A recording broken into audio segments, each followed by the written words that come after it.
We paid $10,000 for a YouTube course that taught us a strategy that ruined our joy for creating content. Before we joined this course, we had been joyfully making over 200 videos for our first online business, Simple Germany, where we help people plan their move to Germany. But after learning the strategy, content creation became soul-sucking. And the worst part, the strategy actually worked. Boo! Our videos got more views and our business consequently got more leads.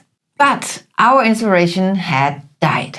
So we had a new challenge. Could we keep creating videos that bring views and leads without turning content creation into something we hated? The answer was in turning the strategy we learned upside down. And that became lesson number 4 of our YouTube for Business Playbook.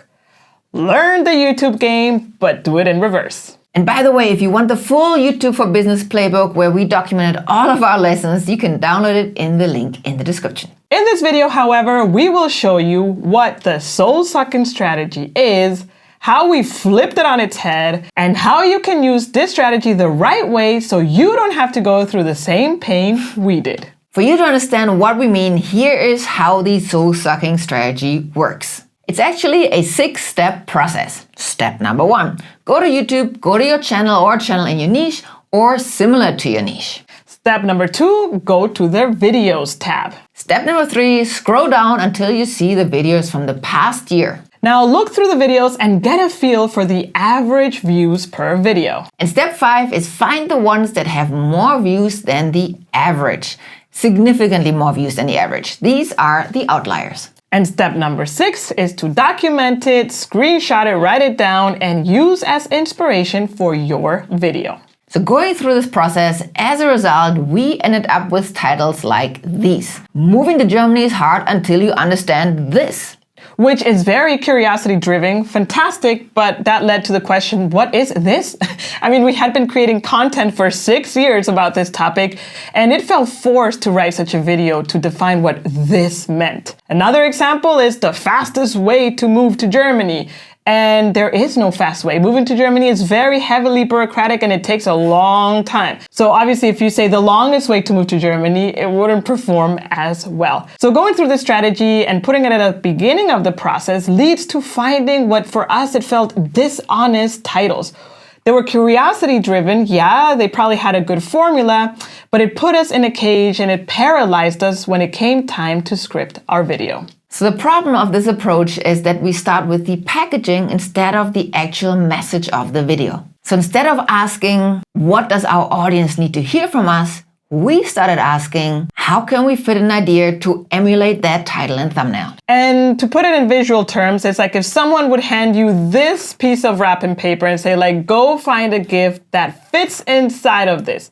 We know that's not how we do it, right? We first find the present and then we find the wrapping paper that matches it. And that's the struggle between what YouTube wants and what our business ideal client and we need. Now, don't get us wrong. As business owners that create content on YouTube, we do need to understand how titles, thumbnails, and how this curiosity-driven messaging works. But the pitfall to avoid falling into is to put this at the beginning of our content creation process. So that's why this became lesson 4 in our YouTube for Business Playbook. Learn the YouTube game, but do it in reverse. You can grab our full playbook via the link in the description.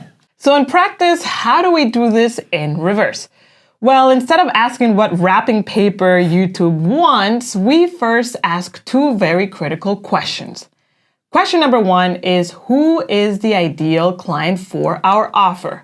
And question number 2 is, what problems do they have and want a solution to? And based on the answers to those questions and the idea that we have for our video, that's how we start creating the outline of our video. And only after that is done and we clearly know what this video will be about, what the key message is and what our ideal client, what problem we solve for them, only then do we revert back to this initial strategy and look at outliers, title and thumbnail structures that could work well to our video and then put it on top of it. This way, we craft our message first and we worry about the packaging last. And after implementing this in reverse strategy, we got our mojo back. And instead of creating content that felt soul-sucking, we felt like not only our creative energy was back, but we were creating content that was also serving our business, our audience, and was generally helping people. And the business didn't fall apart because we changed the order of the game. On the contrary, the videos still kept in bringing warm leads to our business who ended up buying our offer. Now, just to emphasize, we still care about packaging. We do the outlier research. We study title patterns that spark curiosity and that people want to click on. And we religiously A/B test our thumbnails. We just no longer let the title and thumbnail dictate the message that we want to share and get forced into fill the blank of this. In an effort to remember this lesson, and it has worked by the way, we documented as lesson 4 in our YouTube for Business Playbook. To remind ourselves that yes, we need to understand how the YouTube game works, but we should never ever let the algorithm become the starting point for our business strategy. Instead, we should always create content from the idea of serving our ideal client and helping them achieve the transformation we offer. But creating content that our ideal client wanted to watch revealed a new problem. Not all great content automatically turns viewers into leads or customers. So we need a system that would naturally move the right viewers closer to our offer. And if you want to learn the exact system we ended up using in our YouTube channel to generate more leads, watch this video next. See you there.